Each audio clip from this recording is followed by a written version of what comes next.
नमस्कार साथियों, मेरा नाम है अमर और आप देख रहे हैं हम एक्सप्रेस चैनल को। साथियों, आप लोगों का काफ़ी ज़्यादा कमेंट्स था कि जो भी पॉपुलर टीचर्स हैं उनसे जा करके ये बात मतलब पूछिए कि आखिरकार बिहार पुलिस में हो रहे धांधली के ऊपर आवाज़ क्यों नहीं उठा रहे हैं। तो इस सब मुद्दों को लेकर के अभी हम पहुंचे हुए नवीन सर के पास और जानने का प्रयास करते हैं। तो सबसे पहले बहुत बहुत स्वागत है सर। जी, बहुत बहुत धन्यवाद। सर, कहना यह है कि किस ईयर 391 का जो एग्ज़ाम हुआ था उसका मतलब कि पेपर रद्द हो गया था, फिर 10 महीने के बाद उसका एग्ज़ाम लिया गया, लेकिन इसमें भी बहुत ऐसे त्रुटि अभी देखने को मिल रहा है। इस पर जो भी पॉपुलर टीचर्स उसमें आवाज़ क्यों नहीं उठा रहे हैं?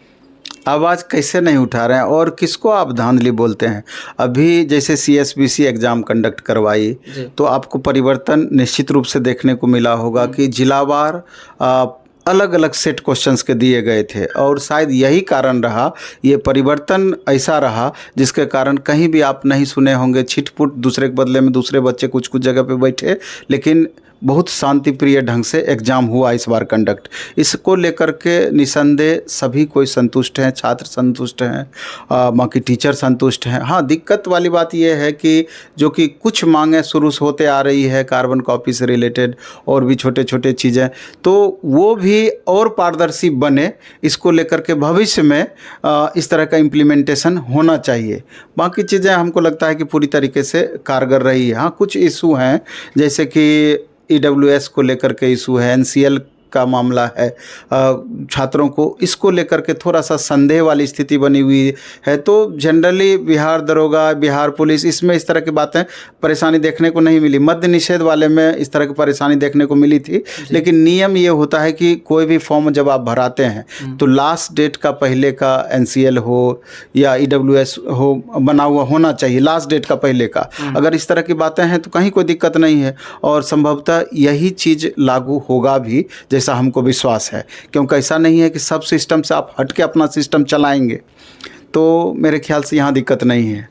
बहुत ऐसे व्यूअर्स हैं जिनका कहना है कि अदर स्टेट की बात करें तो जैसे 60,000 प्लस जो कि वैकेंसी आया था उत्तर प्रदेश में, तो उसका जो है कि आंसर की जारी कर दिया गया था, लेकिन वही बिहार पुलिस का आंसर की जारी नहीं हो रहा है। हाँ, ये मेजर इशू है और ये समस्या आप बोल सकते हैं कि आंसर की बिहार पुलिस का जारी होना चाहिए था कम से कम, जिससे बच्चे संतुष्ट रहते, उसको पता चलता कि फिजिकल का तैयारी पहले से हम किस आधार पर स्टार्ट करेंगे, हमारा रिजल्ट की संभावना कितने % रहेगी वगैरह वगैरह, इससे बहुत राहत मिलती है। तो ऐसा होना चाहिए था जो कि नहीं हो रहा है। इसको लेकर के सीएसबीसी को आगाह जरूर करना चाहिए, दबाव जरूर बनाना चाहिए और हमको लगता है कि सारे टीचर मिलकर के एकजुट होकर के अगर इस तरह का जो भी कमियां रह गई है अगर उसके विरुद्ध आवाज़ उठाया जाए तो मे भी कि सरकार पर दबाव बने और यहाँ पर सुधार की गुंजाइश बन पाए। जैसे छात्रों का कहना है कि सर अभी आंसर की भी इसका नहीं जारी हुआ और साथ ही साथ देखा है तो कोई डेट निर्धारित नहीं किया गया है कि रिजल्ट कब आएगा। ऐसे में जो कि अभी देखा जाए 1.25 करोड़ जनसंख्या है, उसका अगर इलेक्शन हो रहा है तो उसका डेट निर्धारित कर दिया जाता है कि 1 सप्ताह के बाद से रिजल्ट आ जाएगा, लेकिन 8 से 10 लाख छात्रों का एग्ज़ाम हो रहा है, उसका डेट निर्धारित नहीं हो पा रहा है सर। नहीं, प्रैक्टिकल वे में आप अपनी तुलना सिस्टम की सरकार से नहीं कर सकते हैं। ये शुरू से आप देख रहे हैं कि सरकार अपनी चीज़ों में, जैसे अभी इलेक्शन की बात किए हैं, कितनी सजग रहती है हमेशा। कोरोना वैसा टाइम, उसमें तो वो इलेक्शन करवा ली, तुरंत रिजल्ट भी दे दी। तो अभी हम लोगों को लगता है कि बिहार की जो स्थिति परिस्थिति है अभी भी टाइम लगेगा उस हिसाब से अपडेट होने में।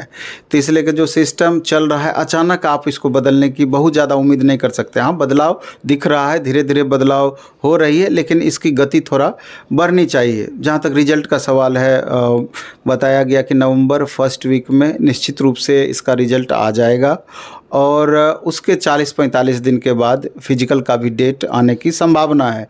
तो जिन छात्रों को लगता है कि हमारा रिजल्ट संभव है, संभव कैसे है, इसके लिए तो कई सारे कट ऑफ के वीडियो पहले से बन पड़े हैं, अच्छे अच्छे टीचर संभावित कट ऑफ बता दिए हैं और जो रेगुलर स्टूडेंट भी एग्ज़ाम वगैरह देते हैं उनको भी पता है कि अगर यूआर कैटेगरी में हम आते हैं, अगर 57-58 के करीब हमको मार्क्स आ रहा है तो आफ्टर नॉर्मलाइजेशन हमारा रिजल्ट हो जाएगा।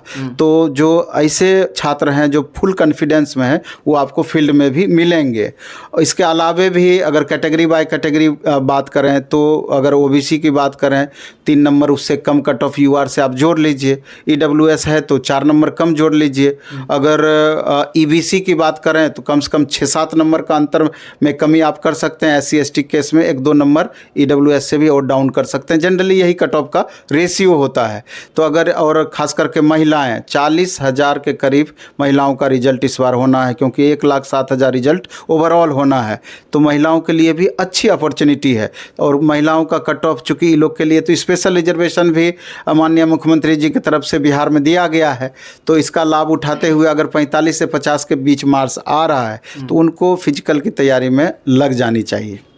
सर एनसीएल ईडब्ल्यूएस की बात करें तो जैसे मद्य निषेध में जिस तरह से छात्रों को रुलाया गया, क्या इस बार भी यही सब प्रक्रिया होगी? नहीं, ऐसा प्रक्रिया नहीं होना चाहिए, मेरे ख्याल से नहीं होगा।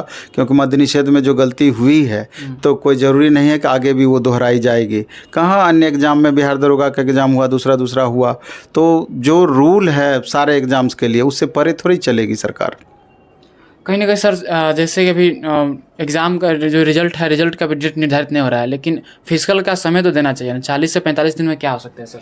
नहीं, ये तो सिस्टम की बातें हैं। मेरे कहने से अगर दे देती, हम कहते कि नहीं 3 महीना का कम से कम गैप वाजिब में होना चाहिए, 3 महीना का गैप। लेकिन वैसी बात नहीं है। जो रूल बनाया गया है, जो रूल पहले से चलता आ रहा है, तो निसंदेह उसी हिसाब से दिया जाएगा। तो चलिए उम्मीद करते हैं कि ये वीडियो आपको बहुत अच्छा लगा होगा। और इस वीडियो को देखने के बाद से आपके मन में क्या प्रतिक्रिया चलती होगी कमेंट बॉक्स में जरूर कमेंट कीजिएगा। Thanks for watching. मिलते हैं किसी नए वीडियो के साथ, तब तक के लिए जय हिंद।